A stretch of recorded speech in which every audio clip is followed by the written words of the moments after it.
Hello, everyone. Thanks for joining us. My name is Dash Nagel. I'm the Executive Director of PAVE Global, and we are excited to bring to you guys Designing Your Career, Navigating Opportunities Across the Industry, the kickoff session of Next Step created by PAVE. Next Step is a professional development series that is designed to help students and emerging professionals as they navigate early career decisions and better understand how the design industry works beyond the classroom. But just to kind of walk it back just a step, just as a reminder, PAVE is an organization that supports students as they move through school and transition into their career. We do that many different ways by mentoring, inspiring, and connecting. We do offer many different programs such as scholarships, student aid, real-world design challenges, and much more. So be sure to visit paveglobal.org, and you can see all of our current opportunities under the students section. Today, we are joined by four professionals in our industry representing different perspectives within the design ecosystem. Today, we have Lauren Chipman from Chipman Design Architecture, Jamie Poulos from OPTO International, Adam Hirsch from Hirsch Construction Group, and Christine Sturch from Walgreens. We are very grateful for each of them being here and they share their experiences with each and every one of you. And I do want to give a special thank you to Nikki Nar, who is running the scene, running everything behind the scenes for us today. So thank you, Nikki. So to start us off, oh, wait, I did forget one different thing here. There is no single path in this industry. So roles will look very different depending on the sector, and each speaker will share their career journey and key lessons that they've learned along the way. And as a reminder, we will wrap up the presentation with a live Q&A. If you'd like to join the conversation live, just use the raise the hand feature during the session. So when we do move into that Q&A at the end, we will bring you on camera, ask you to announce yourself, and then we'll ask you to, you can ask your question directly to the panel. If you prefer to stay behind the scenes, you can just submit your question at any time using the Q&A button at the bottom of the screen. And then we ask that you include your first name, your school, and your major. So with that, we're going to go ahead and get started. To start us off, we're going to hear from Lauren Chipman, CEO and principal of Chipman Design Architecture, representing the design firm perspective. So Lauren, go ahead and feel free to share your journey with us. Excellent. Thank you so much, Dash. I really appreciate it. My name is Lauren Chipman. As Dash said, I am CEO here at Chipman Design Architecture. And so you see this photo of me here. This is my dad, who's also an architect, and this is me in third grade for a school project. We built a model of a Louis Sullivan high-rise in Chicago together. So I am from Chicago, and I really grew up in this business. And so in the upper left-hand corner, you see my grandfather, Albert Chipman, who was one of the country's first retail store planners. At the bottom there's my mom and dad. They met working in an architecture firm in the 70s in Phoenix and shortly moved to Chicago to help my grandfather in his practice. And on the right there, you see me and my brother. We grew up in this business. So my parents worked together. They drove home together. They would talk about the business over dinner.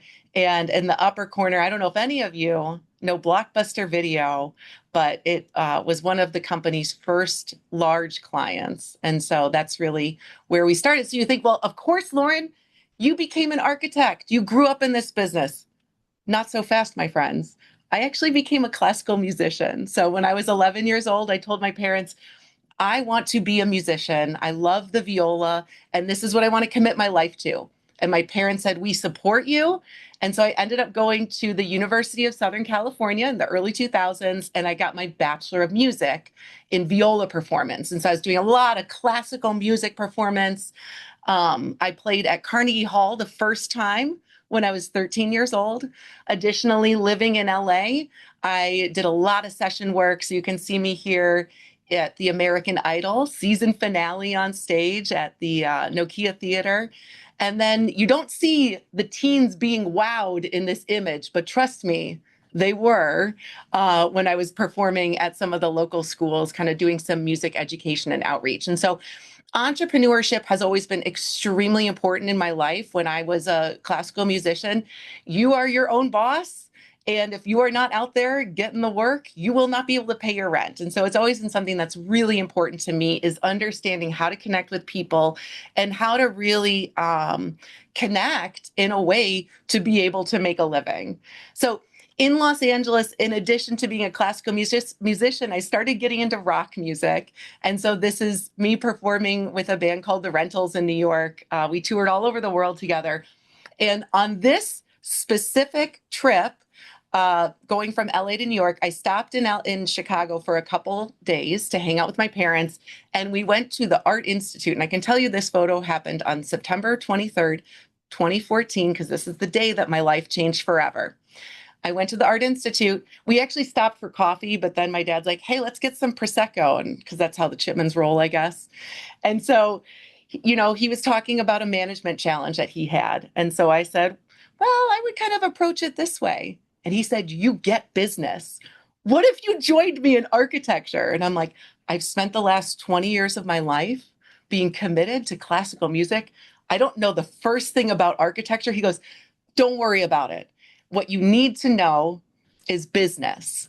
And now after being in the field for over 10 years, I do realize that's true. It's something that I don't think we focus enough on in architecture school is understanding how to run a business. And so I kind of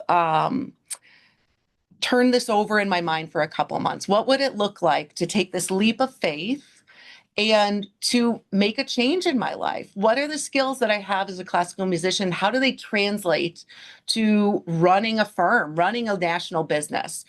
And so I said, okay, January 1st, let's do this in 2015. And I took about 6 months to shut down my life in LA. It's really important that you never burn bridges in your career, no matter what you're doing. And so, we're here, it's about 11 years later, but close to 10 years later. I'd been named CEO in 2016. And then in 2020, January 1st, 2020, I took over majority ownership of the firm. And what a great time. Billing was up. Business was booming. All of a sudden, March 2020, we all know what happened. The pandemic happened. And so that was my first real challenge as leader and owner of the company is how do you navigate across a global pandemic and stay in business, take care of the people? And during that time, I realized I have to get licensed as an architect. I understand the business piece, but I want to understand the technical skill. And so I ended up going to Lawrence Tech, great school out of Southfield, Michigan, and I got my master's of architecture there. You can see my graduation photo 2 years ago with my parents, and subsequently I passed all of my AREs, and I am now a licensed architect. So not only appreciating the art and science of architecture, but also now being able to run that business as the licensed and stamping architect. So let's talk a little bit about Chipman Design. What makes Chipman great is the people, hands down. The clients are fine. The work we do is great, whatever, but it's really the people that make us successful. And so that's what I want to stress first and foremost. If you do not take care of your team members, it'll be a lot harder in this business. And so we are headquartered in Chicago. We have offices in New York, Phoenix, and Los Angeles, and we are licensed in all 48 contiguous states, as well as DC, Hawaii, and major Canadian provinces. We have over 500 active projects at this moment right now. So there's a lot of stuff going on here at Chipman. So in the chat, I would love to see, when you think about architecture, what are some of the sectors that you think about? Let's see it in the chat. Type it in there. No one's typing it in. Retail. What else? What are the sectors you think about? Hospitality, aviation, very nice, industrial, restaurant, educational, healthcare.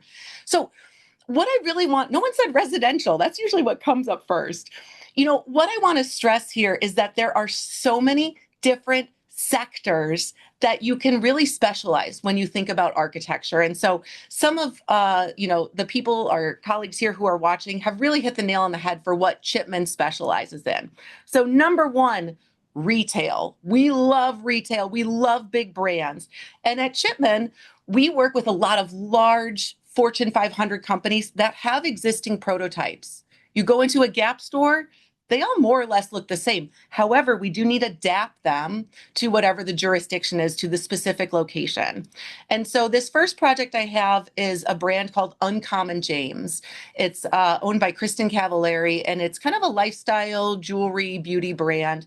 This is a rendering that we did for their 2-story retail flagship in Charleston. And so just so you can see exactly how important visualization is, here's the rendering, and then here's the actual store. So really thinking about how can we communicate with the client in order to get those approvals.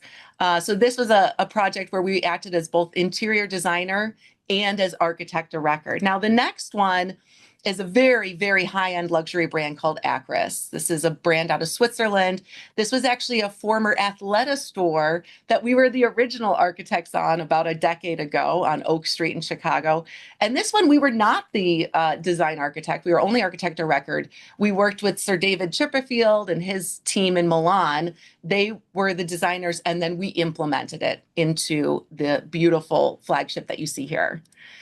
We also love working in restaurant. And so what's one of the most beloved brands right now? Chick-fil-A. We've been with Chick-fil-A for over 15 years, and we really work on making their locations come to life. This is a store in Willowbrook, and so we work with them across the country on everything from a flagship store, a freestander, or even a dumpster enclosure in Iowa, because those need permit drawings as well.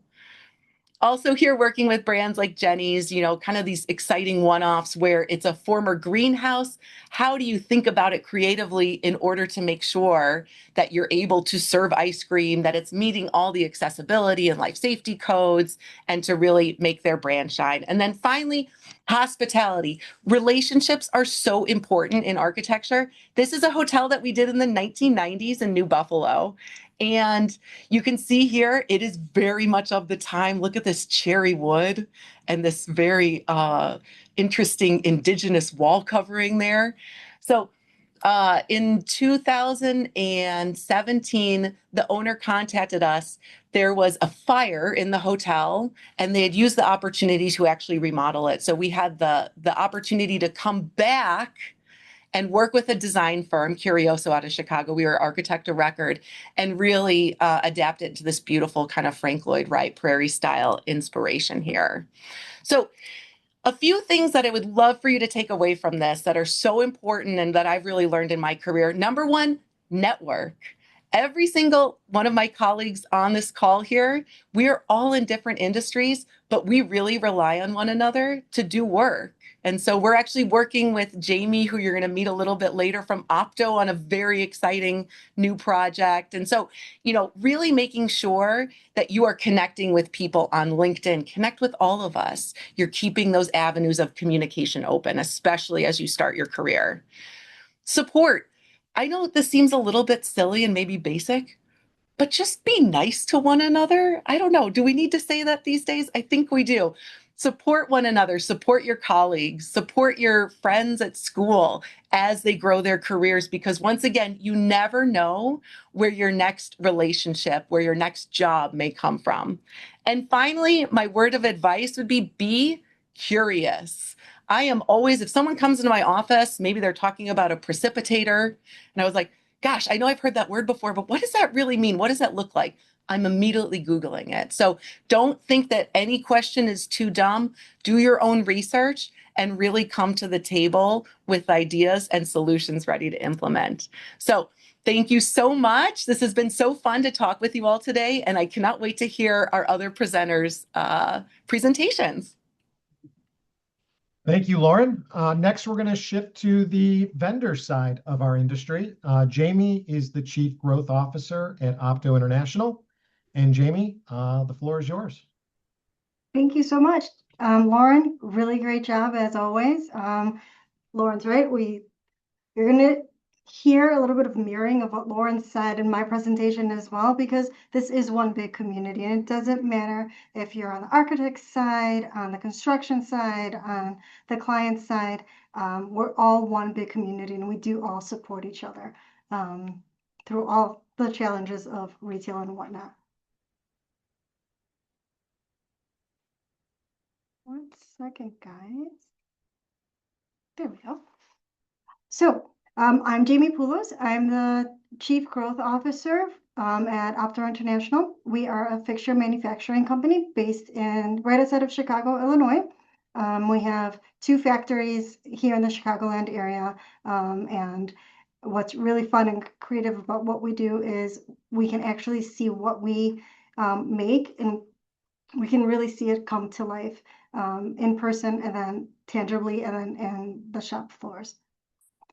I'm a designer by education, but my career hasn't really truly expanded into strategy and business and leadership because I've stayed curious and I've pushed myself to move out of my comfort zone.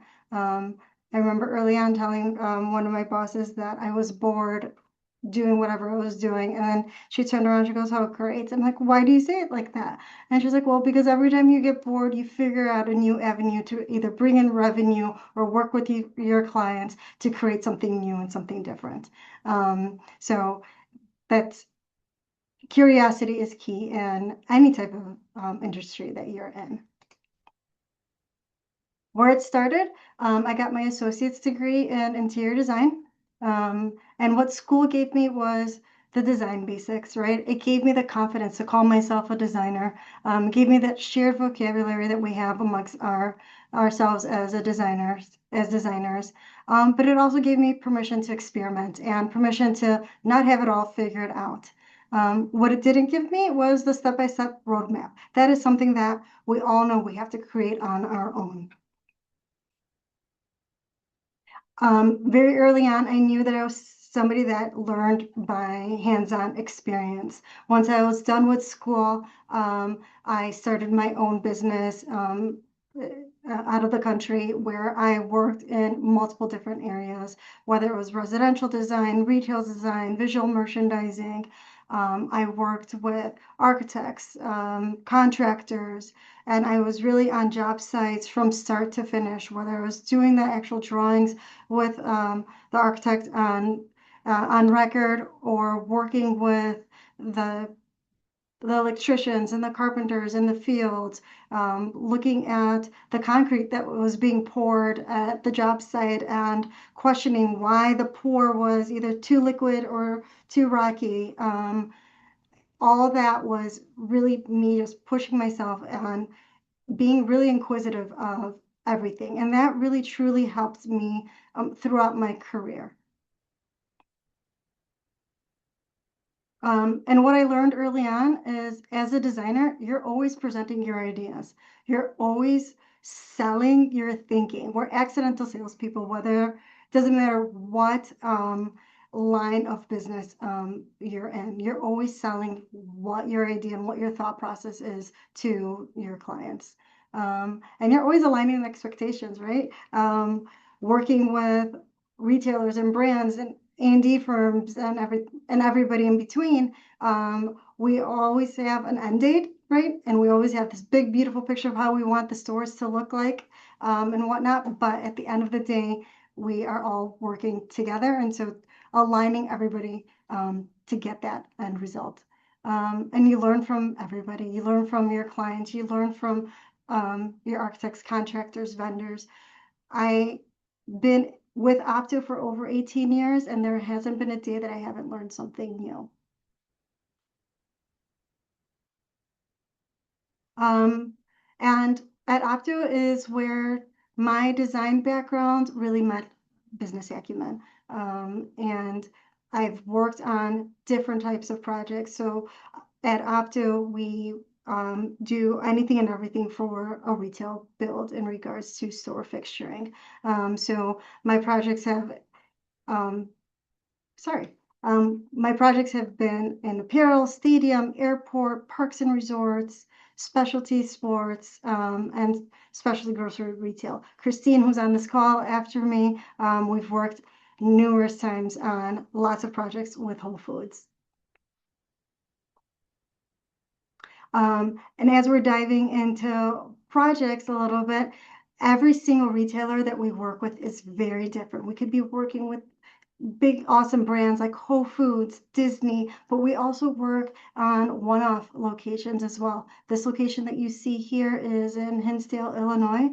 We worked with, I'm not sure if everybody's familiar, but with The Prophet, Marcus Lemonis. He decided to open up about 20 apparel locations. And through that experience working with him, it was really interesting to see how his business side and how his design side really came together to create these unique spaces. In this particular location, it was 3 stories. Each story had something a little bit different going on in it, but we needed to make sure that the architecture of the space really shined, and the merchandise really took precedence, and the fixtures were just a backdrop behind it.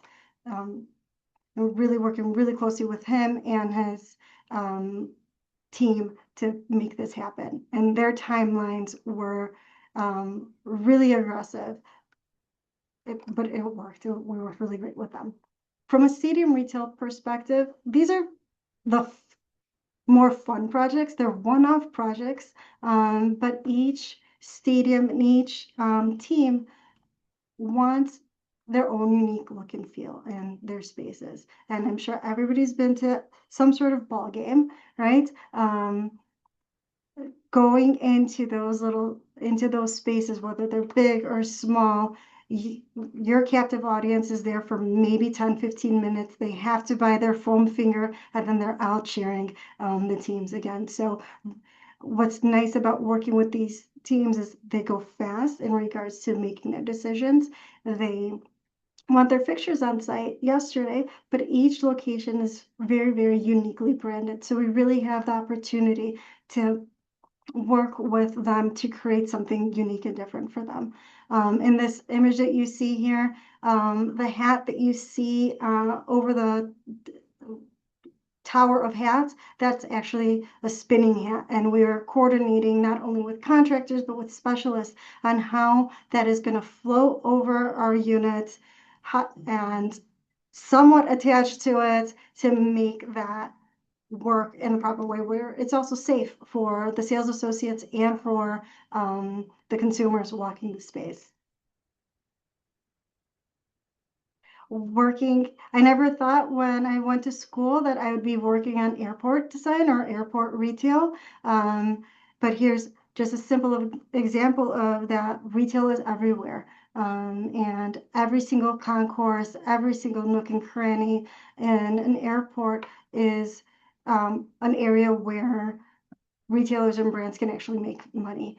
So working with third-party operators such as Hudson News and creating unique spaces for you to go buy that $15 bottle of water off of. Working with big brands like Lego and creating their unique experiences. On this project, they didn't have any internal design team. They came to us as the fixture manufacturer and said, hey, create the space for us. How do we work together? We are selling Legos, we're selling keychains. We want this space to look unique and fun.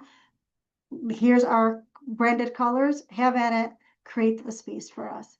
So in our line of business, we get a lot of creative freedom in regards to what we are putting in a space.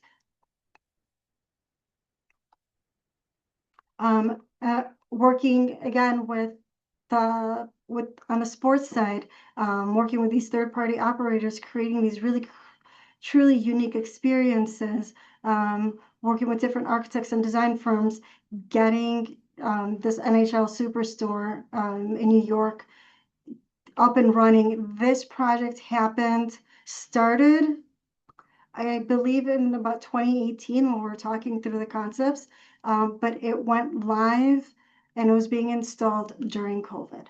So everybody can imagine how long that timeline took from start to completion. But at the end, the store looked really beautiful.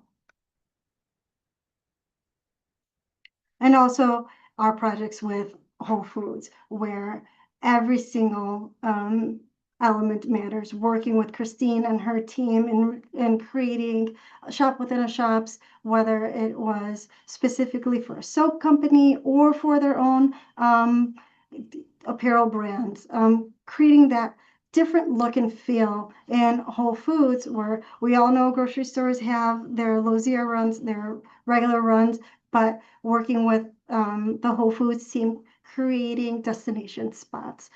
So every store had something unique and different to it to really highlight their merchandise.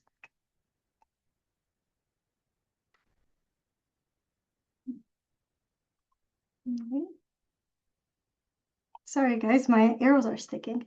My career evolution at OPTO. I started as a designer, slowly got to senior designer, where I led multi-level client relationships.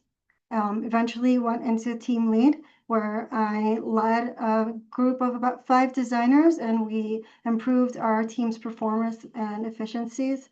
And then over time, I picked up the entire design team, where I manage about 12 designers at that point in time. And that's where strategy started tapping into the creative side, right? How do we talk to clients differently? How are we learning? How does revenue actually affect us? Or what do we need to bring in to make sure that we are constantly growing? So going back to what Lauren said early on, the business side of a designer really kind of shines throughout your career. So that really started changing for me when I became design manager. And at some point, our senior leadership team asked me to figure out what business development meant for OPTO. And within the first 9 months, just tapping into a few specific projects, was able to bring in over $2 million of revenue within the first 9 months. And then COVID hit. So as Lauren said earlier, COVID was a very interesting time for everybody, especially in retail, because things were closing down, didn't know how to navigate. Everybody had the acrylic sheets up, and it was really a time of trying to reinvent ourselves. And during that time, I was asked to figure out marketing for OPTO. And I have no marketing background. I had no schooling in marketing, but our senior leadership team is like, hey, can you figure this out? And how do we need to rebrand ourselves or remarket ourselves during this time frame?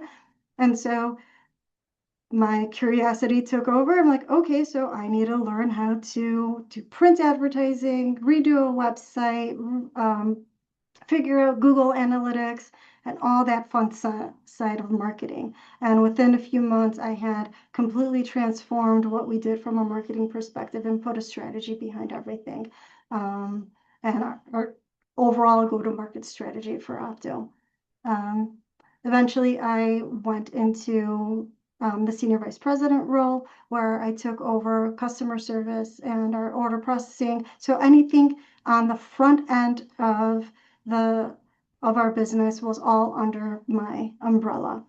And where we are at today, I am currently the Chief Growth Officer at OPTO. So what I'm looking at now versus what I did 6 months ago is I am looking at the future. What does our 5-year plan look like? What is our strategy to grow our sales? How do we make sure that our staff is trained and is enthusiastic and they're eager to learn and grow as well?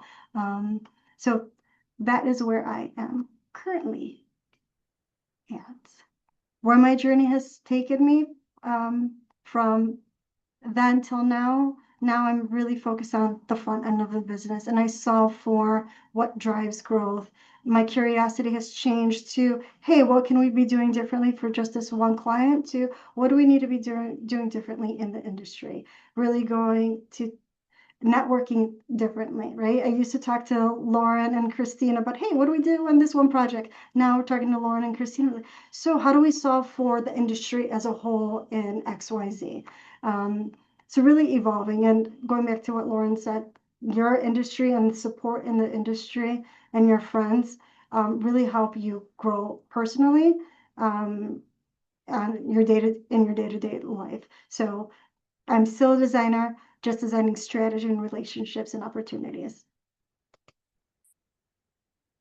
Over the years, creativity, execution, and analysis are really what is key and what and is really the balance of how I get my design site out too, right? So be creative. Bring any idea to the table, even if you think it's the obvious choice, but just bring it out there. What you think is obvious, other people are like, oh, wait, hold on, that's fresh, that's new. Um, put your ideas into execution mode, create your strategies, and just go for it. And analyze. Always look back. What was good about something? What was bad? What was messy? Reset, learn from it, and move forward. The framework that I live by: people, product, and process. People are number one priority, whether it's your staff, it's students that are interning at, for you, with you, you're collaborating with anybody and everything, everybody. Just those are, people is the number one priority, right? You can't, they shape your career more than any software will ever do. Your product, whether it's your design, whether it's a physical product that you're creating, that is your, as designers, we're always solving a problem for somebody, right? That is what we're doing. So as solutions providers, your product is either your design or a physical product. So all the details matter in that. So if you put your name on it, make sure that it is the best that it can be. And process. Process always starts super crazy and then it gets refined, which is super great. But don't forget that you learn from the gray areas. And it's okay to be in the gray. The gray is the fun part. What I wish I knew before my first job is that always stay curious and stay coachable. Always have an open mind to learn something new. Embrace the gray and all the colors of design. Be open to change. Try different things. I never thought that going into design, coming out of design school, I thought I was going to do residential design. I was going to have fun picking chandeliers and fluffing pillows. And at some point early on in my career, I'm like, this is boring. I need to do something new and something different. And just continually pushed myself. And asking questions is a strength. No question is too small. No question is stupid. Always learn. And how you communicate matters. Talent gets noticed, but character gets remembered. Always be nice. And build a career you actually enjoy. We'd all be lying to you if we said that every day is rainbows and butterflies. It's not. We have great days and we have days that we're like, oh, thank goodness that day is over. Let's reset and go and figure out how to make it better tomorrow. But make a career that you enjoy, and that just helps make the world a little bit more interesting through design. So thank you all. If you are in the Chicagoland area and you're open and you're looking for internships, please shoot me an email. We're always looking for design talent here. Thank you, Jamie. So now we're going to explore the general contractor side, or simply the GC side. And Adam Hirsch is the president of Hirsch Construction Group. And Adam's going to talk to you a little bit about general contractors.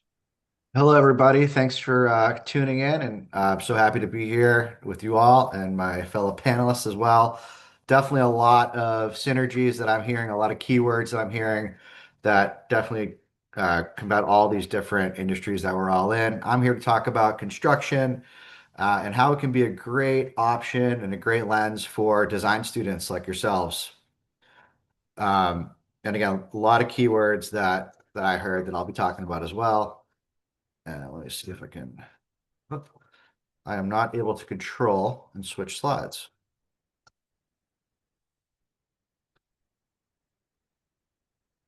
Nikki, are you able to?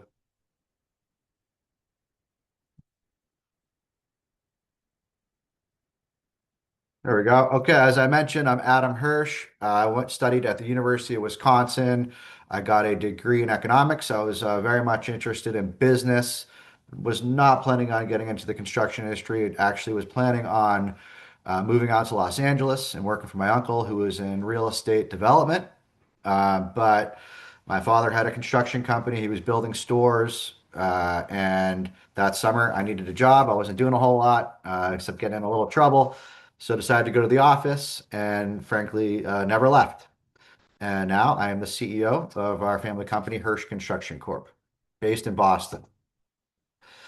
My career journey, so as I mentioned, I spent my entire childhood and high school vacations when I had time off, kind of working in the office or working on job sites. So, like Lauren, I grew up around the industry. I went to college in 2002 out in Wisconsin. When I finished, I quickly went back to the office. I was working in estimating, mostly pricing projects. After that, the summer of 2003, our company was awarded a large flagship store in New York City on Fifth Avenue for Zara. And everybody in the company thought I had promise, but thought I needed some real world experience. So I shipped out to New York City for the summer and spent 3 months pretty much living, sometimes sleeping on this job site. And it's where I really got a lot of experience seeing how things get put together, seeing how the retail construction industry works, seeing all the different facets. And it was really important for me to do that. When I got back to after the summer and I got back to the office, I started doing all types of things between marketing, project management, continuing with estimating. And in 2006, I was actually at a party in Miami and I met the owner of a company called Intermix. They were a high-end retail brand and became very good friends with the owner and ended up being his builder for several years, building all their stores across America. They were eventually sold to the Gap for a lot of money and did very well. But it was during that time where I really learned the real business side of things and what's important in business, and that was mainly relationships and having strong relationships and how that can do so good in business. So, um, highly recommend a focus on that, and it's fun.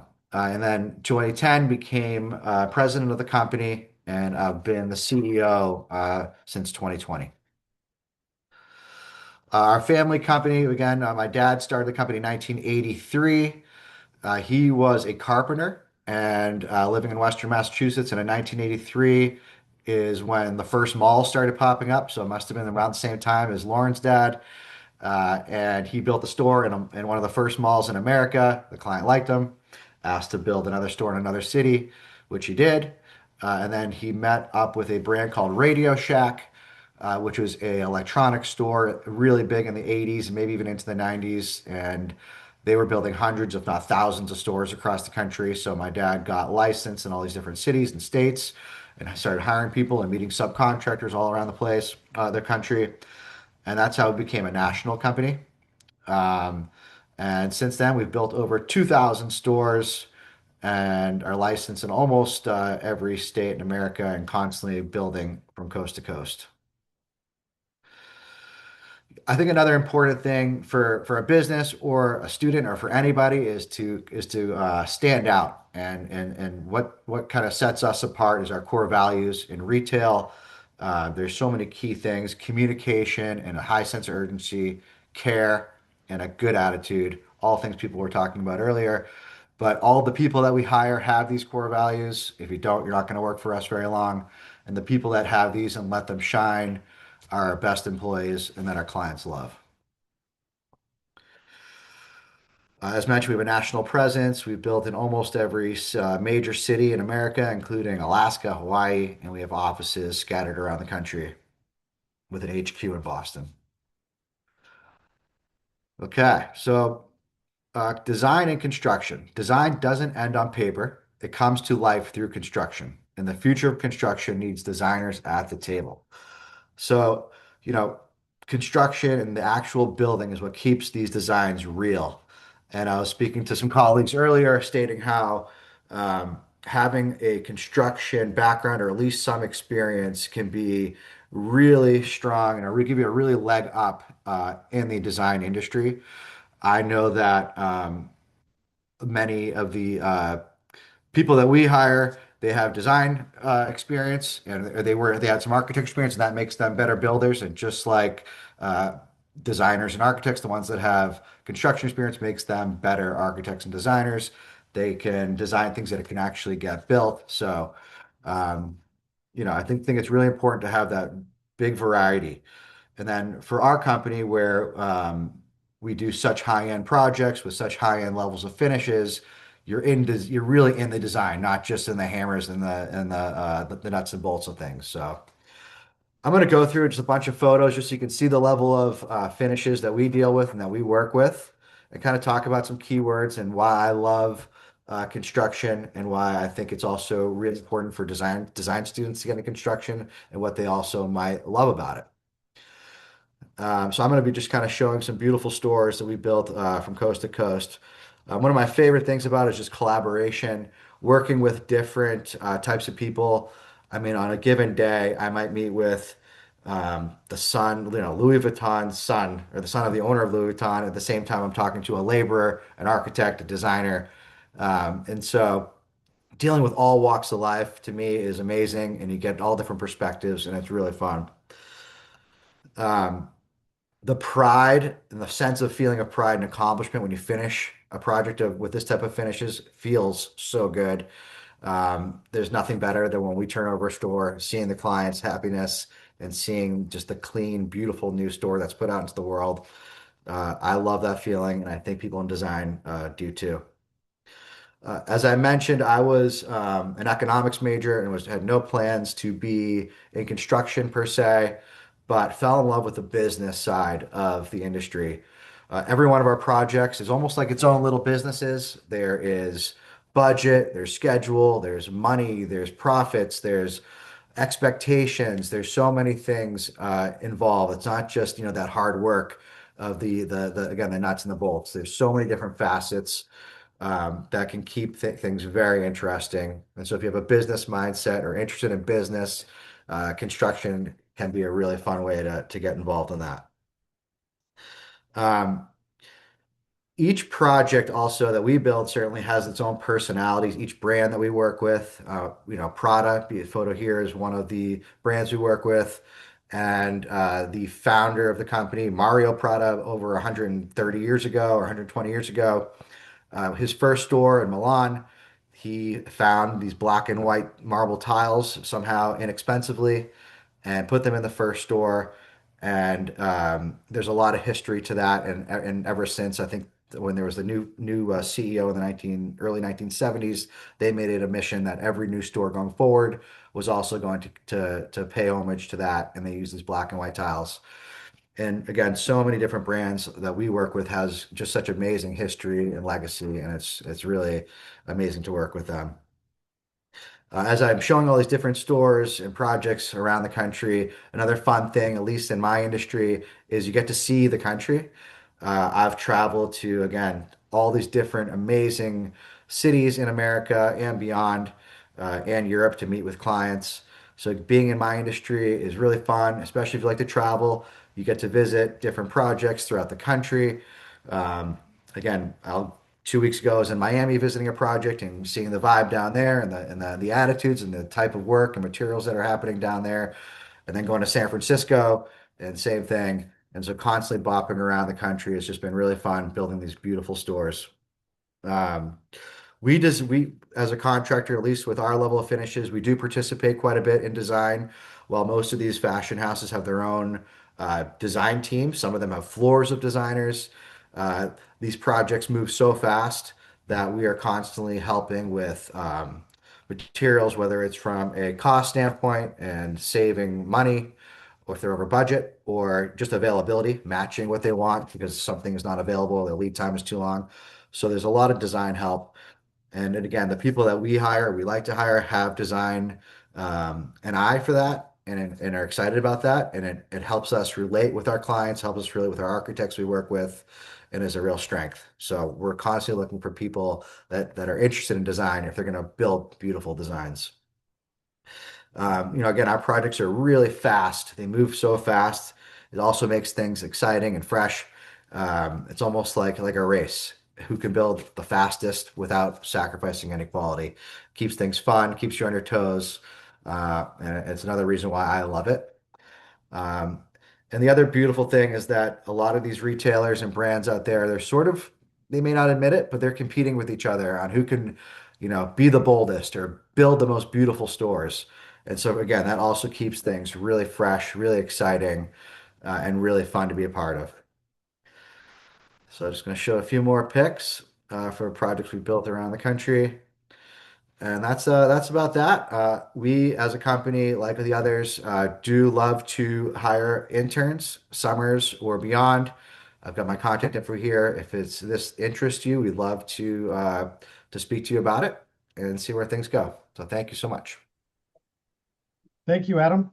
Finally, we are going to hear from the client retailer side perspective.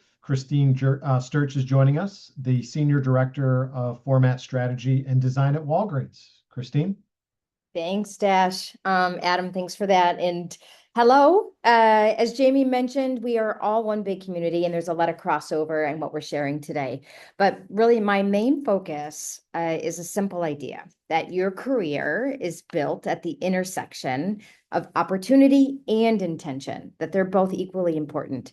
So my path grew organically by saying yes to opportunities in front of me and staying endlessly curious. You've heard that a few times in the presentations about staying curious. But later on in my career, I really learned how design theory, just what we learn as a basic foundation, can help you intentionally shape what comes next. First, a bit about me is Chicago's my home base. I earned a degree in both fine arts and psychology from Loyola University of Chicago, getting the majority of my fine arts credits while studying in Rome. So that was a fantastic educational experience. My intention with this course of study was always to become an art therapist. It's what my passion was. It's what I wanted to do growing up. But in my senior year, I worked for a small local grocer that was purchased by this big conglomerate, I thought at the time, called Whole Foods Market. I wasn't thrilled at first, but they offered new roles and I needed a job. So I took a job as a graphic artist. And I never set out with any intention of working for a grocery store. But the people, the culture, and the purpose made it so easy to grow. So I put aside art therapy, and I took advantage of the opportunity right in front of me, never imagining it would become a 30-year career. So as the company grew, so did the opportunities. I moved from graphic design into retail design and eventually became the director of decor and design for our Midwest region at the time. I was never formally trained as an architect or interior designer, but I became a retail designer through seizing opportunities, taking on big challenges, volunteering for the hard stuff, all the things that everybody's already talked about. The big one for me was truly also leading with a servant leader mindset. I have this approach where if I can't do the work, then I shouldn't be leading the work. So I'm really in the trenches with my teams and the people that I work with. That's that kind of support aspect that I think Lauren mentions as well. Eventually in 2017, Amazon acquired us and they opened a whole new door to grocery retail for us with the tech forward innovation design, innovation focused design. And my experience leading a myriad of teams made me a natural fit for their growth and innovation in design. So for 5 years, I worked on those programs. And really what drove my success, well, I realize I lost my font here, but what drove my success was, moving quick, stay nimble, learn how to pivot. Don't just be good at what you do. You got to be great at what you do. Same as Lauren, network, both inside your company and outside your company. Pave and LinkedIn are really great ways to do this. And, connect with a mentor, find somebody who can help you grow and think outside your current experience. And that mentor doesn't have to just be about your job and your responsibility. One of my favorite mentors, the best thing he ever taught me was to make sure you have a restaurant you can always go to on a busy Friday night and get a table at any time. And that's been my goal my whole life, is to have a place where I know the folks at the door and I can get in with friends. And, it sounds silly, but it's, that's all part of kind of connecting with life and connecting with people. Challenge yourself, always look for those opportunities, and then exude confidence, but exude humble confidence. Remember that everybody's going through different things and trying to figure out their own life, at all given times. So it's the power of pivotal projects. On the client and brand side, your career often grows with just a singular brand within your company. So pivotal projects matter. Say that 10 times fast. They shape your reputation. They become your story. They define what people come to you for. And I've been so fortunate to work on many transformational efforts. And just in an effort of time, because I want to make sure that we have time for Q&A today, I'm just going to run through these pretty quickly here. But the first pivotal project I had was in 2009. It was a 3-year Chicago flagship project, a multi-million-dollar build that celebrated all of Chicago in one roof. And it was the first time I really got to assemble like what I call a tiger team or a special team of designers just to work on this. And with 3 bars inside of this site, it changed how Chicago shopped. And we would have folks from all over the world coming in to look at this grocery store, and it was really exciting to be a part of it. My arrows are not keeping up with me. I don't know if that's my network. Oh, thanks, Liz. There we go. All right. So I'm just gonna, again, kind of flop through these guys as fast as this will let me here.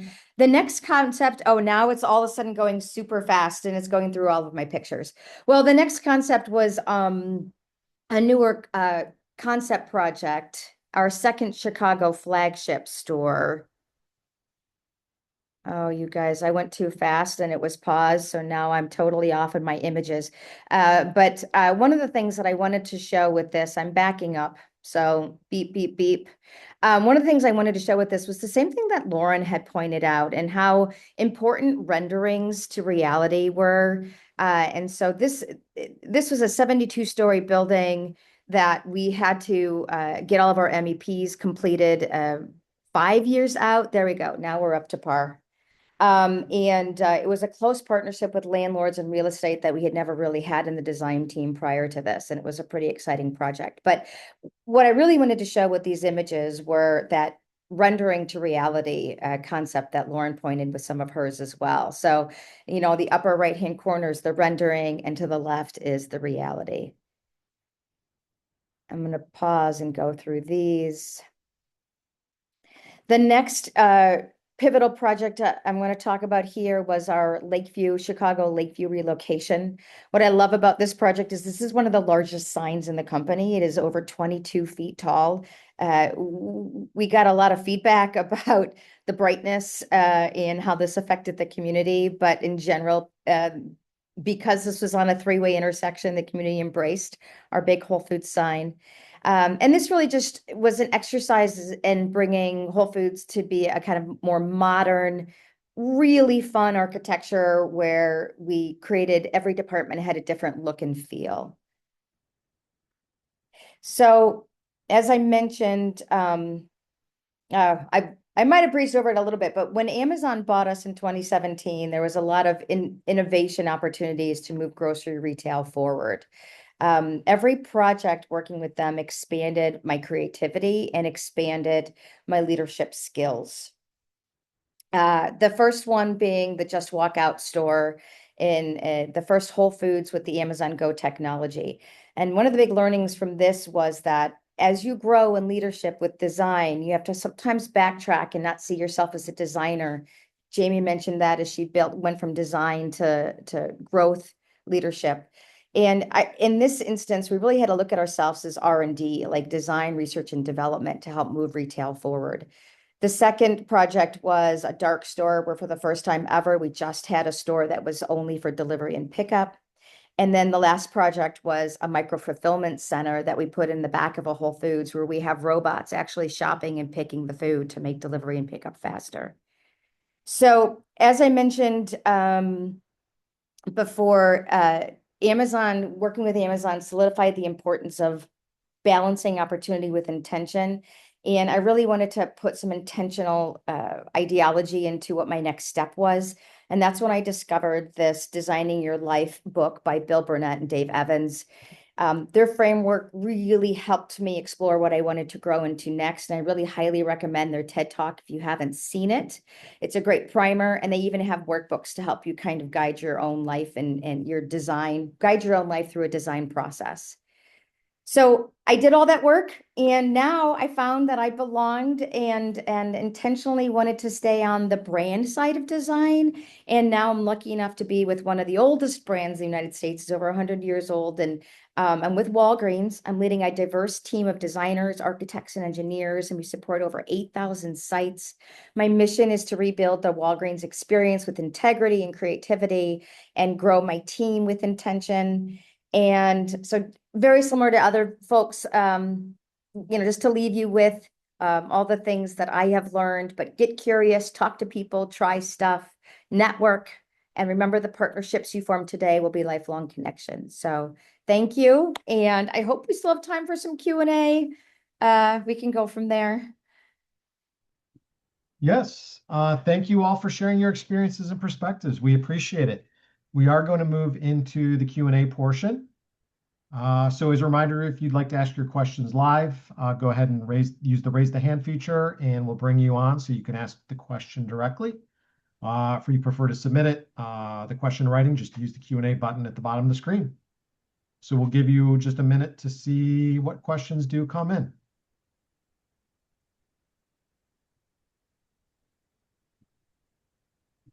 I actually have a question for Jamie while we're waiting. Is that weird?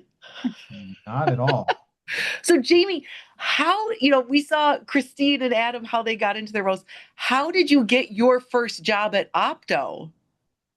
After I was overseas, I came back home, and I was just looking for jobs. I was interviewing left and right, and it was just one of those openings on Career Builder or whatever it was, and I walked into OPTO, and Lauren, do you remember Robin Brower? Had my first interview, and that was it. And I didn't know what retail design was at that point in time. I thought I knew what retail design was, and it was I was telling the story earlier today. My very first project, week one in, we were designing a space. I think it was for an apparel retailer, and they wanted their cash wrap to be completely customized and all that fun stuff. And the person who was mentoring me, training me, was on PTO. She was there for day one and day two of my training, then she left on PTO, and I had to coordinate with a client on a completely custom unit, which I had no idea what anything was at that point in time. It seems like maybe she wasn't following that supporting your team mentality, right? She's like, you got it. No, don't worry about it. She had more confidence in me than I had of myself. But Excellent. really, Do we have a got question into for frying Jacob? pan. Yes. Hi guys, can you hear me? Yeah. Hey guys, thank you for doing that. That was really all super informative. Learned a lot more than I expected to, which is cool. So I wanted to ask about rendering. That was mentioned a few times. That's one of my favorite things to do is visualization. Yeah. One of the things I've heard is that it's being outsourced more and more these days. And I wanted to kind of get your guys' perspectives on if you guys have rendering people in-house, or if you're outsourcing, or what's happening right now in the industry. Thank you. Oh, I have an answer on that. Do you want to take it first, Christine? No, I would say it might be different from brand Yeah. versus architecture. I mean, I can imagine you have to have rendering, specialists in-house, but that is something that has recently evolved, Jacob, that it is so critical for communicating concepts and messages to within a brand environment that you have internal team members who can support full-on renderings. Yeah, that bring things to life. Yeah, for sure. And just to add to that, I'm a big fan of zero waste workflow. So in the past, we actually had a person who was a full-time renderer, and they would build out the model in 3ds Max. Now the issue with that, of course, is that you can't build CDs off of that, right? And so with some of the recent developments, with SketchUp and with Enscape, we're able to create those renderings much more quickly in-house. And so I think that that's a big change that we're seeing.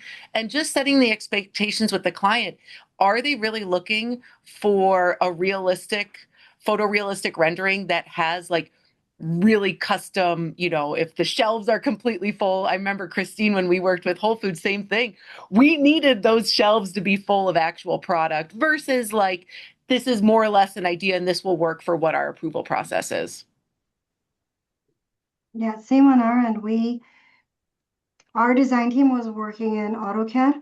Just recently, within the last year, we transferred everything into Revit. So they have the power now to create things in Enscape, but we still have a full-time renderer slash animator on staff that really helps add the extra layers to a project as needed. But also what we're finding is that animations are really helping as well. So client needs to know how to move their shelf up and down, how a unit's going to open and close.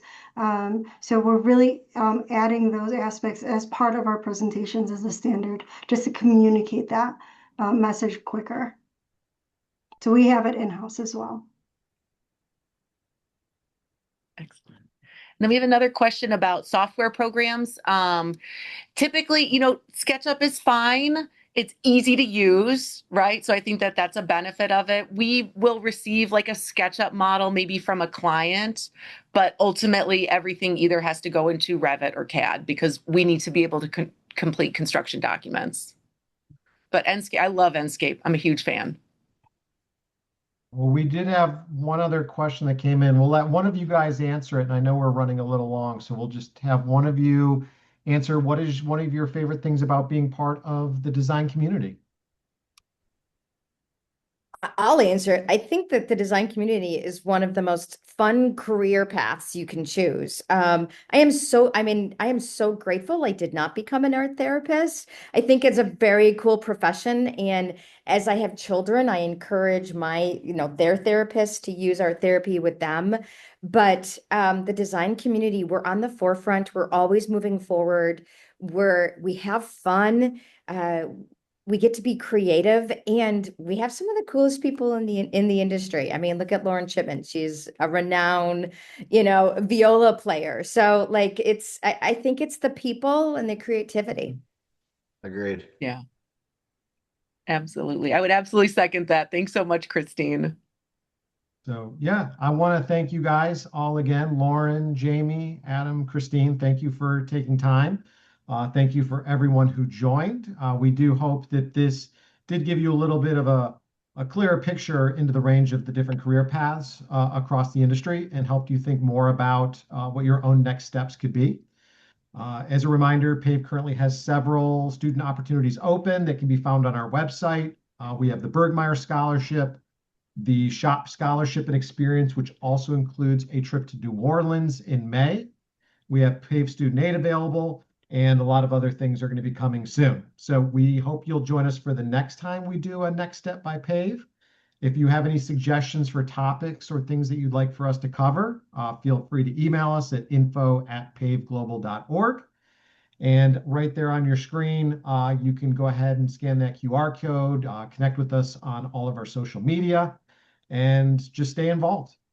This organization is here to help you, but if you don't get involved, you could be missing out on a lot of great opportunities. So thanks again to everyone who joined us, and enjoy the rest of your day. Thank you. Thanks so much. Bye. Bye, guys.